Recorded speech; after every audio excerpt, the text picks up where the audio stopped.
عزت و احترام کے مالک و صاحب، ہماری آنکھوں کا نور، ہمارے دل کا چین اور ہمارے تمام تر سلسلہ ہائے فیوز و برکات کا منبع و محور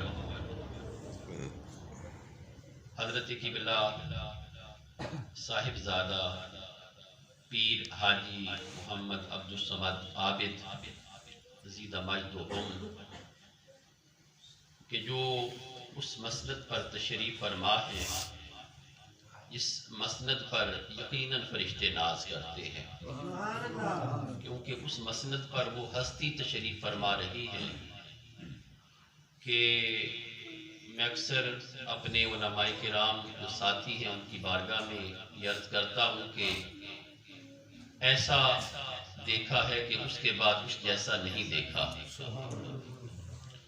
حضرت قبلہ سلطان العلماء حضرت علامہ سلطان احمد رحمۃ اللہ تعالی علیہ وہ عظیم و شان ہستی ہیں کہ جو اس دور کے اندر اپنی مثال آپ ہیں، بلکہ جو قرون اولیٰ کے اندر ہمیں تقوی و ورع اور پرہیزگاری کی مثالیں ملتی ہیں، اگر ہم یہ کہیں کہ یہ اسلاف سے ایک شخصیت اس دور کے اندر اللہ تعالیٰ نے بھیجی ہے تو یہ بات غلط نہیں ہوگی۔ سامعین گرامی قدر، ہمارے خاندان کو یہ فخر حاصل ہے کہ جس طرح حضرت قبلہ علامہ صاحب فرما رہے تھے کہ جناب حضرت سیدنا صدیق اکبر رضی اللہ تعالی عنہ سے وفا سیکھو اور پھر ایسے منسلک ہو جاؤ کہ کبھی یہ رابطہ ٹوٹنے نہ پائے۔ ہم جیسے بھی ہیں، ہمارے خاندان کو یہ فخر حاصل ہے کہ ہم نے اپنے آستانہ شریف کے وقار کو اگر بلند نہیں کیا تو کبھی کم بھی نہیں کیا، اور ہمیں وہاں کی خادم ہونے پہ اور وہاں کے فالور ہونے پہ، پیروکار ہونے پہ اتنا ناز ہے کہ جس کو الفاظ کے اندر بیان نہیں کیا جا سکتا۔ کہتا ہوں وہی بات، سمجھتا ہوں میں جو حق، نئے ابلائے مسجد ہوں نہ تہذیب کا فرزند۔ اقبال نے کہا تھا کہ جو بات حق ہے وہی کہنے کا عادی ہوں، میں کوئی ویسے ہی کوئی ہوتا ہے ڈھول بجنے والا کہ تھوڑا سا بجایا تو بج گیا، کوئی ایسی بات نہیں ہے کہ ہاں وہ شامت یا تعریف، لیکن حق بات حق ہے کہ ہمیں بزرگوں نے یہی درس دیا کہ آستانہ عالیہ حاصلہ والا شریف اس زمین کے اندر ہمارے لیے اتنا محترم اور مقدس ہے کہ ہم اس کو الفاظ کا جامع نہیں پہنا سکتے۔ کہ بلا استاد گرامی رحمت اللہ تعالی علیہ نے تقوی، ورع اور اس کے ساتھ ساتھ درسیات کے ماہر استاذ ہونے کے حوالے سے، علوم عقلیہ و نقلیہ کے اندر شیخ الحدیث کی مسند پر فائز ہونے کے حوالے سے، ایک حقیقی مفسر ہونے کے حوالے سے ایسی داستان چھوڑی ہے کہ جب بھی کسی بزرگ کا ذکر کیا جائے گا، استاذ کا ذکر کیا جائے گا، صاحب طریقت کا ذکر کیا جائے گا، صاحب علم و فضل کا ذکر کیا جائے گا، تو کبھی بھی استاد جی کا نام فراموش نہیں کیا جائے گا۔ یہ وفاؤں کے سلسلے ہیں۔ دیکھیے اگر آج انجمن طلباء اسلام کا ایک خوبصورت گلدستہ یہاں پہ حاضر خدمت ہوا مسجد کے اندر، مسجد میں تو حاضر ہی ہوتے ہیں نا ہم سارے، اور اس کے ساتھ انجمن غلامان مصطفیٰ صلی اللہ علیہ وسلم، تحریک لبیک کے ساتھی ہمارے یہ علماء کرام ہیں جو کہ لاہور سے ایک اجتماع کی شکل میں تشریف لائے، آپ تمام احباب تشریف لائے، تو ان تمام قافلوں کا اور تمام گروہوں کا اور تمام افراد کا مرکز ایک ہے، اور وہ ہے حضور نبی کریم صلی اللہ علیہ وسلم کے ساتھ مکمل غیر مشروط وفا، کہ ہماری اطاعت غیر مشروط طور پر، باقی جتنی اطاعتیں وہ مشروط ہے، کنڈیشنل ہے، مگر مصطفیٰ کریم صلی اللہ علیہ وسلم کے ساتھ جو ہماری نسبت، جو ہماری اطاعت کی نسبت ہے وہ غیر مشروط ہے۔ ہم کوئی شرط نہیں لگاتے، بغیر کسی شرط کے ہم مصطفیٰ کریم سے محبت بھی کرتے ہیں اور وفا بھی کرتے ہیں۔ تو اس لیے یہ چیپٹر ہی سارا وفا کا ہے، باب ہی سارا وفا کا ہے۔ حضرت سیدنا ابو بکر صدیق رضی اللہ تعالی عنہ کے کئی حوالوں سے مقامات بیان کیے جا سکتے ہیں۔ آپ کی سماجی نسبت کو دیکھا جائے کہ آپ ایک سوشل لائف کے اندر آپ نے اسلام کے لیے کیا کیا، یہ بھی بڑا اہم ہے۔ آپ نے اول المسلمین ہونے کے حوالے سے کیا کیا خدمات سر انجام دی ہیں کہ بالغ مردوں کے اندر سب سے پہلے جس نے اسلام قبول کیا اس کا نام ابو بکر صدیق ہے، اور اس کے اندر کسی کو کوئی شک نہیں ہے، کوئی اعتراض نہیں ہے کہ بالغ مردوں کے اندر پہلا مسلمان مرد وہ حضرت ابو بکر صدیق رضی اللہ تعالیٰ عنہ۔ اس کے علاوہ آپ کی مکی زندگی دیکھی جائے کہ جب آپ نے کافروں کی ضربیں سہی اور لوگوں نے آپ کو پیٹا، مارا، لہو لہان کیا، بے ہوش ہو گئے، اور جب آنکھ کھلی تو سب سے پہلے یہ سوال کیا، یہ تو بتاؤ میرے محبوب کی کیفیت کیسی ہے؟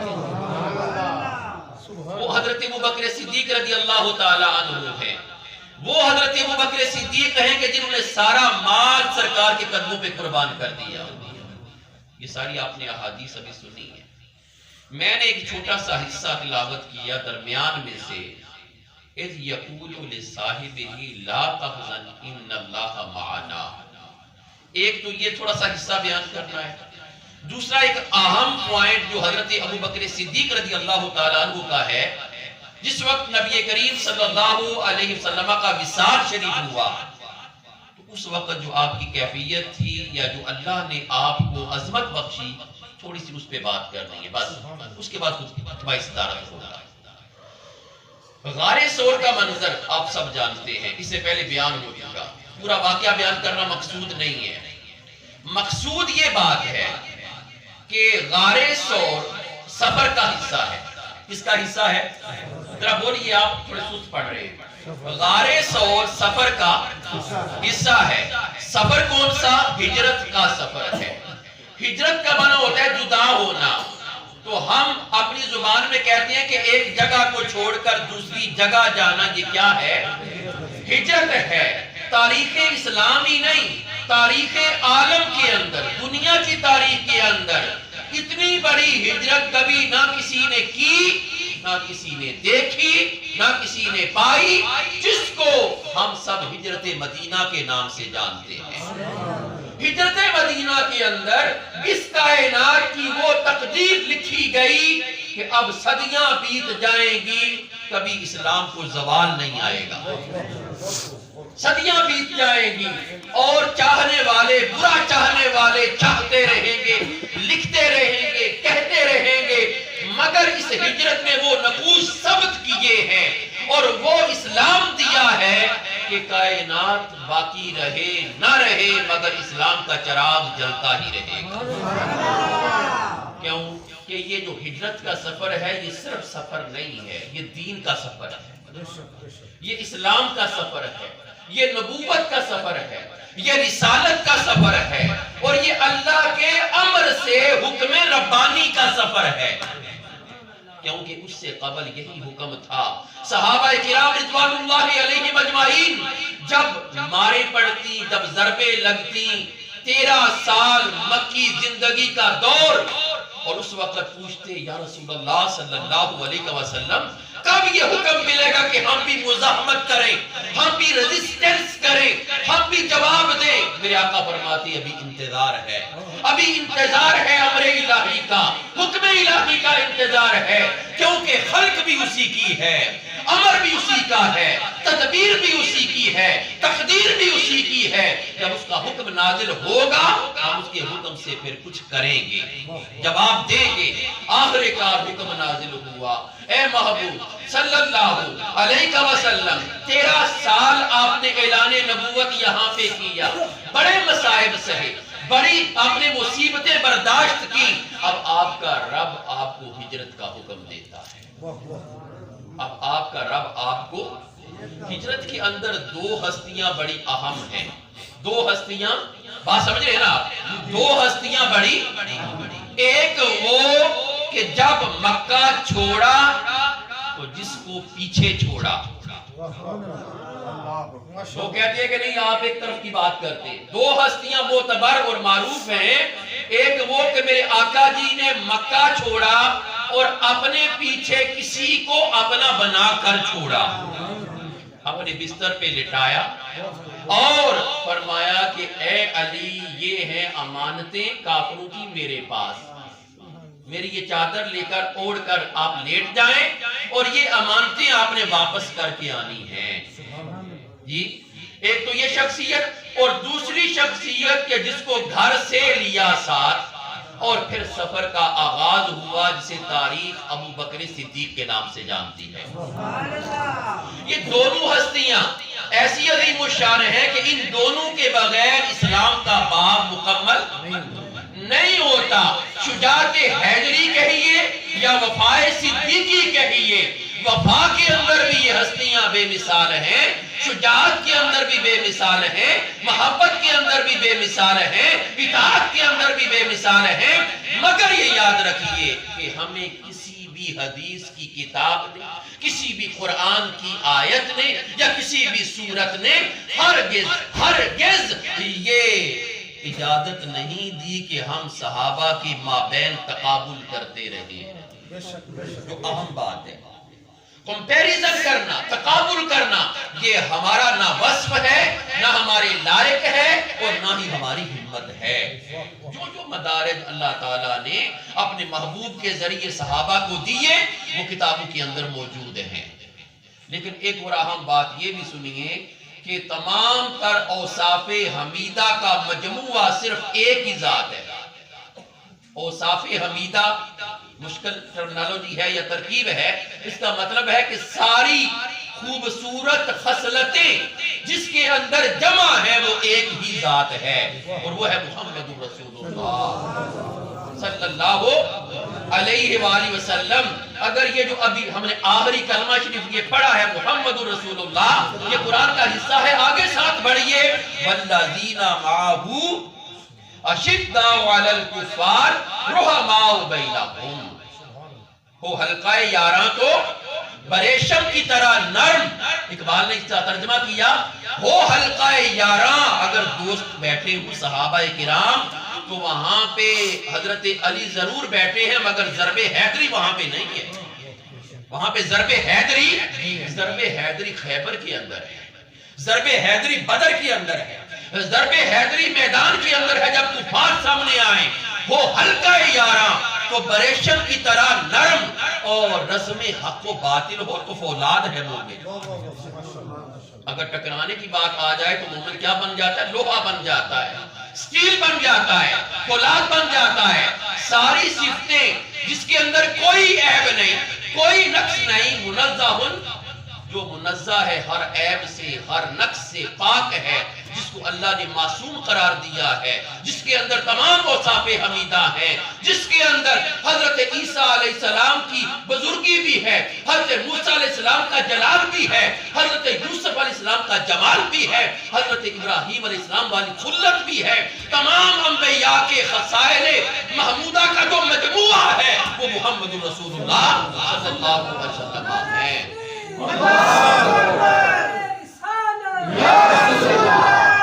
اس کے بعد جس کو میرے محبوب نے جتنا عطا کیا اتنا ہی عظیم ہے, یہ بیان کرنا چاہتا تھا. اس کے بعد جتنی ریفلیکشن ہوئی, جتنا عکس پڑا, جتنا پرتاؤ پڑا, جتنا اس کے اوپر جو ہے وہ حضور نبی کریم صلی اللہ علیہ وسلم کا سایہ پڑا, اتنا ہی وہ زیادہ معتبر ہے. کسی کے اندر شجاعت والی تجلی زیادہ ہوئی, ضرب حیدری. کسی کے اندر وفا والی تجلی زیادہ ہوئی, جناب صدیق اکبر رضی اللہ تعالیٰ عنہ. کسی کے اندر صحابہ والی تجلی ہے, جناب عثمان غنی ہے. کسی کے اندر جلالی تجلی ہے, عمر فاروق رضی اللہ تعالیٰ عنہ. ہاں, یہ تجلیات کہاں سے ہیں, یہ نور کہاں سے ہے؟ یہ محمد رسول اللہ صلی اللہ علیہ وسلم سے ہے. یہ بات سمجھنے والی ہے. اس کے بعد ہمارا کوئی تک نہیں بنتا کہ ہم کمپیریزن کریں، ہم تقابل کریں آج کون افضل تھا۔ آپ کو یہ کس نے ہمت دی ہے کہ آپ یہ فکرہ بولیں، یہ سوال کریں؟ آپ کو یہ نہیں ہونا چاہیے، اس لیے کہ اللہ تعالیٰ نے تمام صحابہ کرام رضوان اللہ علیہم اجمعین کے بارے میں فرمایا کہ یہ اللہ سے راضی ہیں، اللہ ان سے راضی ہے۔ یہ اللہ سے راضی ہے، اللہ ان سے راضی ہے۔ جس طرح نبیوں کے اندر درجے ہیں، صحابہ کے اندر درجے ہیں، مگر اللہ سب سے راضی ہے۔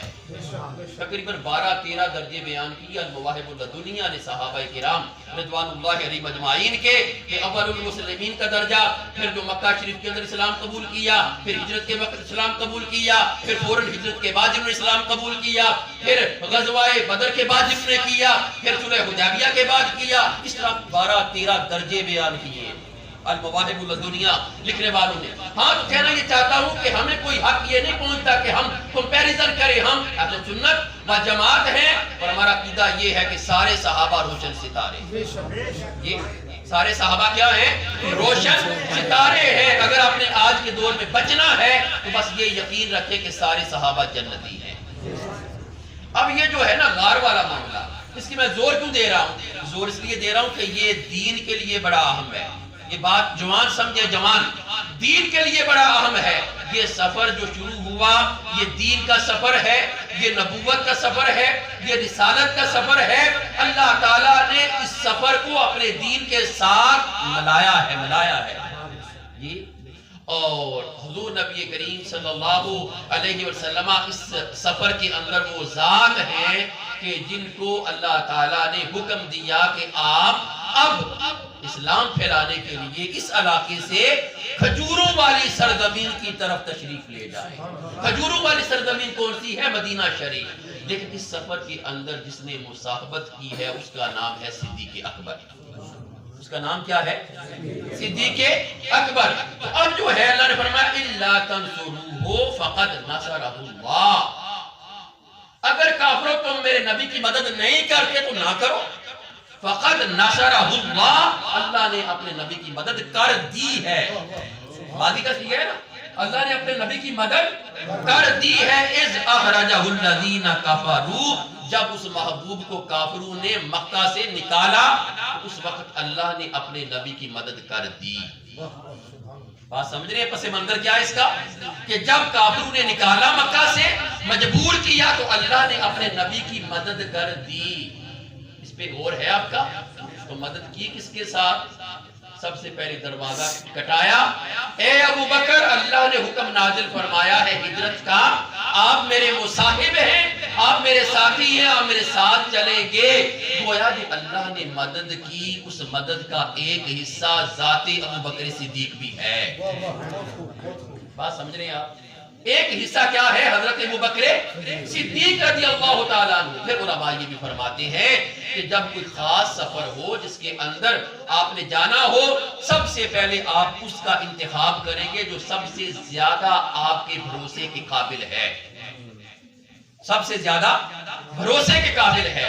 تو حضرت ابو بکر صدیق رضی اللہ تعالیٰ عنہ کو بغیر کسی تاخیر کے میرے اور آپ کے آقا نے منتخب کیا اس سفر کے لیے۔ گویا یہ بتا دیا کہ مصطفیٰ کریم جس پہ مکمل اعتماد اور بھروسہ کرتے ہیں وہ جناب صدیق اکبر رضی اللہ تعالیٰ جی۔ تو اب جو سفر شروع ہوا، ثانیہ اثنین اذ ہما فی الغار، واقع اذ یقول لصاحبہ لا تحزن ان اللہ معنا۔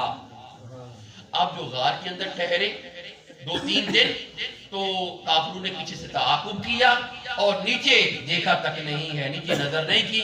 یہ اللہ کا حکم تھا، اگر نیچے دیکھتے تو دونوں صاحب وہاں پہ غار کے اندر موجود تھے۔ تو اللہ تعالیٰ نے فرمایا کہ جس وقت حضرت ابو بکر صدیق رضی اللہ تعالیٰ عنہ نے ان کے قدم دیکھے کہ بالکل اوپر قدم تک پہنچ گئے اور صرف نیچے دیکھتے تو دونوں صاحب کو دیکھ لیتے، خوف طاری ہوا کہ کہیں سرکار کو اذیت نہ پہنچ جائے، کہیں یہ پکڑ نہ لے، کہیں یہ خرابی نہ کرے۔ تو اب جو خوف طاری ہوا حضرت ابو بکر صدیق کو اپنے محبوب کی وجہ سے، تو اس وقت عرض کی کہ وہ آ گئے ہیں، تو اللہ تعالیٰ نے وحی نازل فرمائی۔ کہاں پہ؟ غار ثور کے اندر۔ وہ جو ہے اب غار ثور کے اندر. یہ بڑی دلچسپ بات ہے اور آپ نے اکثر علماء سے سنی ہوگی. حضرت موسیٰ علیہ السلام کو حکم ہوا کہ اپنا تمام تر قبیلہ چھوڑ کر آئیں اور آ کر اپنی کتاب لے جائیں. اپنی کتاب لے جائیں. باقی جو نبی ہیں ان کو بھی صحیفے ایسے ملے، مگر سرکار کی خصوصیت یہ بھی ہے کہ جہاں جہاں آقا گئے وہاں وہاں قرآن گیا. وہاں وہاں قرآن گیا. غار ثور کے اندر قرآن نازل ہوا کہ حضرت نبی کریم صلی اللہ علیہ وسلم نے اپنے صاحب سے کیا فرمایا؟ لا تحزن ان اللہ معنا. اے پیارے ابو بکر صدیق، آپ غم نہ کھاؤ، اللہ ہمارے ساتھ ہے. ان اللہ معنا، معیت اللہ کی ہمارے ساتھ ہے.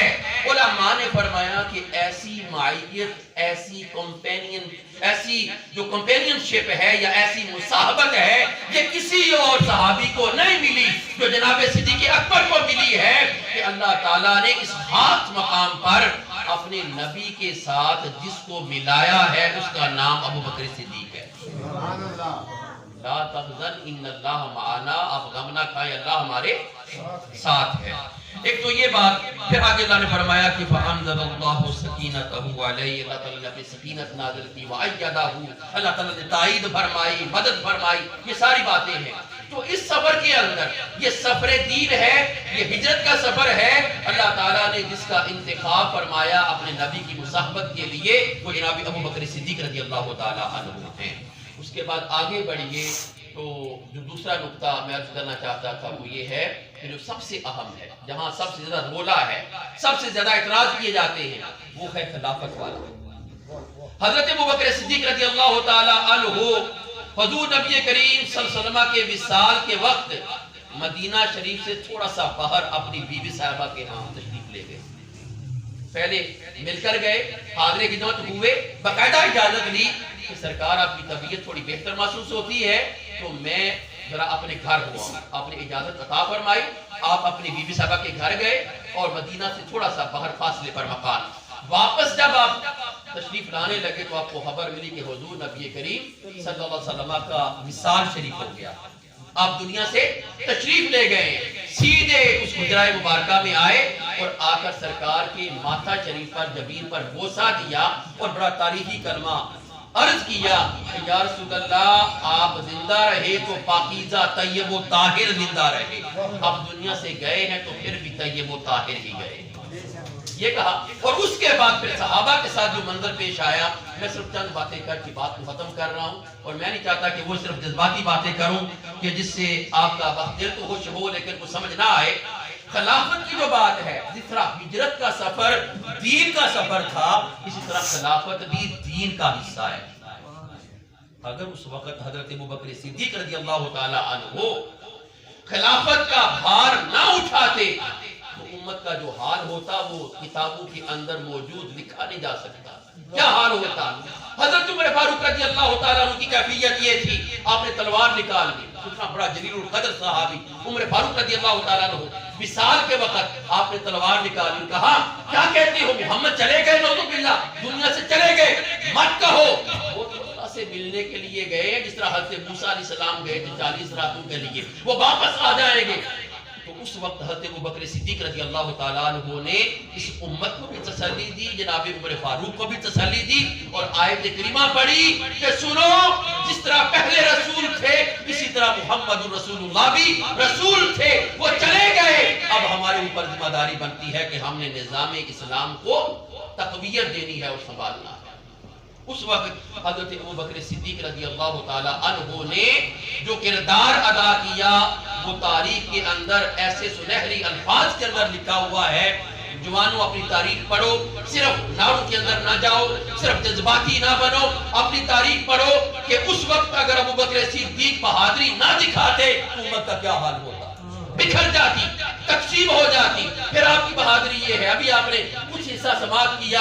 حضرت عمر فاروق رضی اللہ تعالیٰ عنہ کہا کرتے تھے ابو بکر صدیق ساری میری زندگی کی نیکیاں لے لیں آپ، لیکن مجھے ایک دن کی اور ایک رات کی نیکیاں دے دیں. رات کی کون سی؟ وہی غار والی. اور دن والی کون سی؟ کہ جب آپ نے مرتدین کے خلاف جہاد کیا، مانعین زکات کے خلاف جہاد کیا. وہ نیکیاں دو دے دیں، دو ایک دن اور ایک رات والی نیکی، باقی میری ساری نیکیاں لے لیں آپ۔ وہ کتنا بڑا کام تھا۔ اب ذرا غور فرمائیے، یہ گاؤں ہے نا، گاؤں کے اندر ایک بڑا ہے، سرپرست ہے، وہ چلا جائے اور اس کے بعد جو ہے یہاں پہ بالکل افراتفری پھیل جاتی ہے۔ اب کون بنے گا امیر؟ کون بنے گا گاؤں کا رکھوالا؟ کون اس کی حفاظت کرے گا؟ یہاں لشکر بھی ہے، یہاں کھیتیاں بھی ہیں، نظام خلافت بھی ہے، وفود بھی آ جا رہے ہیں، نئے نئے مسلمان بھی ہیں، یہ سارا ماحول آپ مد نظر رکھیے۔ اس وقت حضرت ابوبکر صدیق رضی اللہ تعالیٰ عنہ نے جس بہادری کا ثبوت دیا کہ کچھ مرتد ہو گئے، جو اسلام دل سے قبول کیے ہوئے نہیں تھے، مرتد ہو گئے، اعلان کر دیا ہم جا رہے ہیں۔ کچھ نے کہا کہ ہم مرتد نہیں بلکہ اسلام نہیں چھوڑتے، مگر ہم زکوٰۃ نہیں دیں گے۔ ہم کیا نہیں دیں گے؟ زکوٰۃ نہیں دیں گے۔ کچھ جو ہے وہ اوپر سے دباؤ سرحدوں پہ بھی بڑھنے لگا، بہت ساری باتیں ہوئی۔ اس وقت جس نے بہادری کا ثبوت دیا اس کا نام ابوبکر صدیق رضی اللہ تعالیٰ جی۔ تو اس لیے یہاں میں یہ اب چونکہ آپ کی طبیعت ابھی موافق نہیں ہے نہیں، لیکن میں نے ایک بات نوٹ کی تھی، یہ علماء کے لیے ہے کہ شرح عقیدہ طحاویہ کے اندر بڑی مشہور کتاب ہے نا امام طحاوی کی عقیدہ کے بارے میں، اس کی شرح کے اندر اہل سنت کا عقیدہ بیان کرتے ہوئے ہمارے مصنف لکھتے ہیں کہ حضرت ابوبکر صدیق رضی اللہ تعالیٰ عنہ کے بارے میں دو رائے ہیں اپنی خلافت کے بارے میں۔ ایک تو یہ ہے کہ آپ کی خلافت کے بارے میں نص ہے، نص خفی یا اشارہ ہے، یا دوسرا ہے کہ اہل سنت کا کہ آپ کو اختیار کیا گیا ہے۔ لیکن جو باتیں مشکل ہیں، آپ پہلے جو ہے وہ کافی جو ہے وہ باتیں سن چکے ہیں، یہ علماء کے لیے بات کر رہا ہوں۔ تو جہاں تک خلافت کی بات ہے، اس کے اوپر بہت ساری حدیثیں اشارتاً ہمیں ملتی ہیں کہ حضور نبی کریم صلی اللہ علیہ وسلم نے ایسے اعمال اپنی زندگی کے اندر ادا فرمائے جس سے واضح یہ اشارہ ملتا تھا کہ میرے بعد حضرت ابوبکر صدیق میرے خلیفہ ہوں گے۔ ایک آخری مثال یہ ہے، ایک عورت حاضری خدمت ہوئی، یا رسول اللہ صلی اللہ علیہ وسلم آپ اگر تشریف فرما نہ ہوں، اگر آپ دنیا سے چلے جائیں یا میں آپ کو نہ پاؤں تو میں کس کے پاس جاؤں؟ میرے آقا جی نے فرمایا اگر مجھے نہ پائے تو ابوبکر صدیق کے پاس آنا جی۔ تو یہ اس کے علاوہ اور بھی بہت ساری ہیں، وہ خواب کی جو حدیث ہے وہ بھی ہے، حضور نبی کریم صلی اللہ علیہ وسلم نے خواب دیکھا، فرمایا میں نے خواب دیکھا ہے۔ خواب کے اندر کیا دیکھا کہ وہ ڈول نکالنے والی بات ہے، ڈول نکالے ماشاءاللہ جتنا اللہ نے چاہا۔ اس کے بعد حضرت ابوبکر صدیق نے ڈول نکالے کنویں سے اور ضعیفی غالب آ گئی، پھر حضرت عمر فاروق نے ڈول نکالے، تو لوگوں نے تعبیر پوچھی تو اس سے مراد یہی کہ میرے بعد یہ ہوگا یہ ہوگا یہ ہوگا۔ تو مطلب کہنے کا یہ ہے کہ ایسے اشارے واضح ملتے تھے کہ سرکار کے جانے کے بعد کون خلیفہ بنے گا؟ حضرت ابوبکر صدیق رضی اللہ تعالی عنہ۔